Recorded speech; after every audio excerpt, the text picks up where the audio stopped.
पदाधिकारी वहां से वापस आ जाता है। जब प्लेन खाली आ रहा है कोई भी आ जाता है वापस, क्योंकि वो ओबीसी कैटेगरी के हैं। जो लोग प्रश्न उठा रहे हैं उनका क्या बैकग्राउंड है, उनको भी पता करिए उनका क्या बैकग्राउंड है। दलित और बैकवर्ड को हवाई जहाज चलने का अधिकार नहीं है क्या? कौन सा पाप कर दिए वो? कौन सा ऐसा पाप कर दिया? हेलीकॉप्टर प्लेन आ रहा है मुख्यमंत्री के लिए, being a director civil aviation, वो भी आ गए अपने परिवार को लेकर, नहीं तो खाली आता वो। 50 लाख कहां से लाए? अरे प्रश्न पूछने से पहले उसका पूरा आपको होमवर्क करना चाहिए ना। नमस्कार, पॉलिटिक्स में आप सबों का स्वागत है। और आज हम पॉलिटिक्स में बात उस पॉलिटिक्स की कर रहे हैं जिस पॉलिटिक्स के सहारे आज मंत्री अशोक चौधरी चार्टर प्लेन पर चढ़ने वाले आईएएस अधिकारी का बचाव कर रहे थे या फिर किसी समय का दुश्मनी साध रहे थे। क्योंकि जिस तरीके से उस अधिकारी के बचाव में आज आए अशोक चौधरी और जिस अंदाज में उन्होंने सफाई दी, उससे तो यही लग रहा है कि उनके कार्यकाल के दौरान बिहार में जो कुछ भी हुआ है, चाहते हैं अशोक चौधरी कि वो भी पब्लिक डोमेन में आ ही जाए। क्योंकि विधानसभा सत्र के दौरान जिस विधायक ने इस आईएएस अधिकारी के बारे में चर्चा की, वो महज एक पंक्ति की चर्चा थी जिसका कोई संदर्भ से कोई लेना देना नहीं था।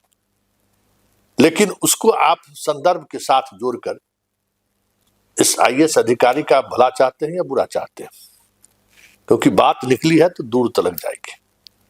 और ये जनाब डीएम के रूप में हो या ज्वाइंट सेक्रेटरी के रूप में हो, बहुत सारी ऐसी फाइल पर इन्होंने दस्तखत की है जो निकला तो बहुत दूर तलक जाएगी। और दलित है, अति पिछड़ा है कि पिछड़ा है, ये सियासत तो किसी जमाने में, लालू जी के जमाने में ये सब हुआ करता था। आज इस सियासत का मतलब क्या है?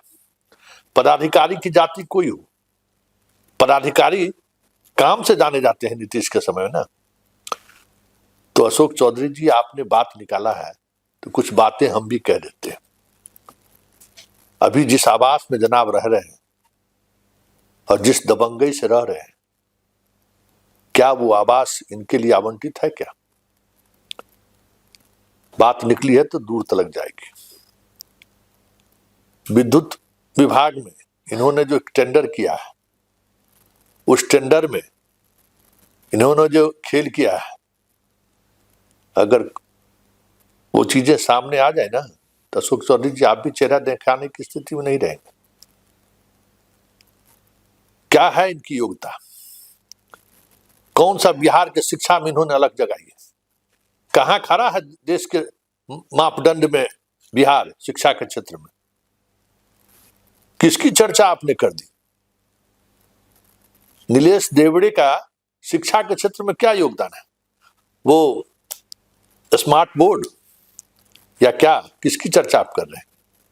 आज बिहार में शिक्षा के क्षेत्र में कहां खड़ा है? बिहार के स्कूल से पढ़े हुए बच्चों की क्या स्थिति है? बिहार के कॉलेज से निकले हुए बच्चों की क्या स्थिति है?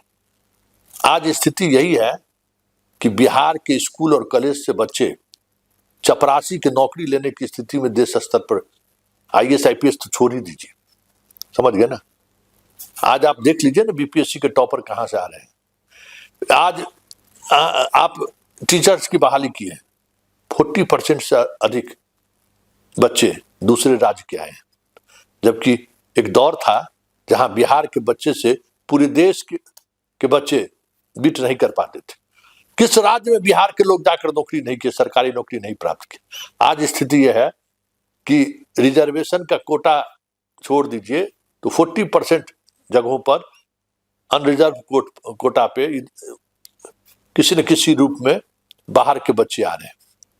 और अगर आरक्षण वाला जो लॉक है ना, अगर उसको तोड़ दीजिएगा तो 90% अदर स्टेट के बच्चे आ जाए बिहार में नौकरी करने, तो कोई बड़ी बात नहीं होगी।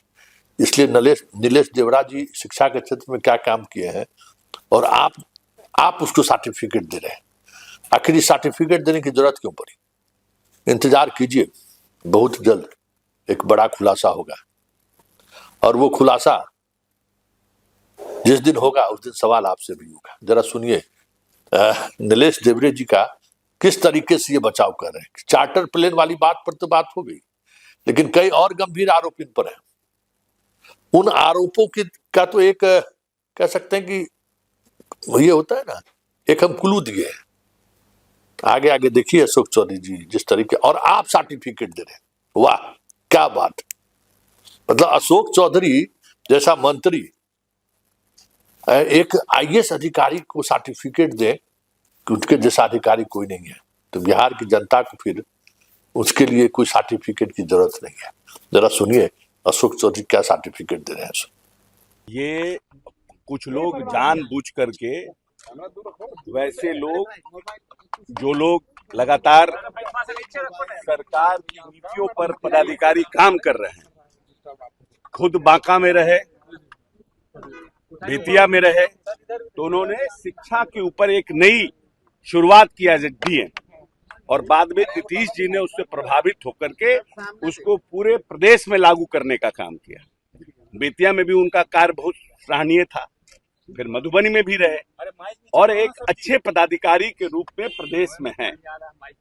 जस्ट बिकॉज कि कोई व्यक्ति ऐसा प्रश्न उठा रहा है, ये घटना पिछले जुलाई की है, और जुलाई में माननीय नीतीश कुमार जी के साथ मैं भी उस हवाई जहाज से गया था, और वो माननीय नेता ने बिहार निवास के जो उसका प्रेजेंटेशन देखा था, और दो कार्यक्रम था, जो एक सरकारी था और एक देवेश चंद्र ठाकुर जी के घर का जो सरकारी मकान था, मैच एमपी, वहां भी गए थे, क्योंकि लोग वहां आए हुए थे। संजोग था कि जाकर साहब मीटिंग के लिए गए थे, मुख्यमंत्री जी, और वहां भी गए थे, और उस हवाई जहाज में मैं खुद भी था। जब हवाई जहाज आ रहा था यहाँ बिहार में, तो मान लीजिए कि कोई डायरेक्टर है किसी विभाग का, उसी विभाग का, वो आ गए अपने परिवार को लेकर, कौन सा हाय तौबा हो गया, क्या कौन सी परेशानी हो गई। 100 बार तो यहाँ पर कोई डिप्टी सीएम जाते हैं, सीएम जाते हैं, क्या नाम है, चौपर जाता है, कोई पदाधिकारी वहां से वापस आ जाता है, बर्थडे भी मनाया जाता है, नहीं, कोई पदाधिकारी वहां से वापस आ जाता है। जब प्लेन खाली आ रहा है, कोई भी आ जाता है वापस, लेकिन इसको इस तरह से प्रचारित करना, क्योंकि वो ओबीसी कैटेगरी के हैं, जो लोग प्रश्न उठा रहे हैं उनका क्या बैकग्राउंड है, उनको भी पता करिए उनका क्या बैकग्राउंड है। दलित और बैकवर्ड को हवाई जहाज चलने का अधिकार नहीं है क्या? कौन सा पाप कर दिए वो, कौन सा ऐसा पाप कर दिया? हेलीकॉप्टर प्लेन आ रहा है मुख्यमंत्री के लिए, being a director civil aviation, वो भी आ गए उसमें अपने परिवार को लेकर, नहीं तो खाली आता वो 25-50 लाख कहां से लाए? अरे प्रश्न पूछने से पहले उसका पूरा आपको होमवर्क करना चाहिए ना। बिना होमवर्क के हुए प्रश्न पूछ रहे हैं। किसको बचाना चाह रहे हैं? क्यों देवेश देवरा टारगेट हो रहे हैं? क्या नीलेश देवरा टारगेट हो रहे हैं? क्योंकि नीलेश देवरा ने जब हेल्थ विभाग में आए तो 25 लोगों के ऊपर कार्रवाई की, उनको ब्लैकलिस्ट किया। वैसे लोग जो बिहार सरकार में स्वास्थ्य विभाग में दवाई सप्लाई का काम करते हैं, कौन लोग हैं ये लोग? प्रश्नकर्ता के लोग हैं। अननेसेसरी आप डिमोरलाइज करने की कोशिश कर रहे हैं।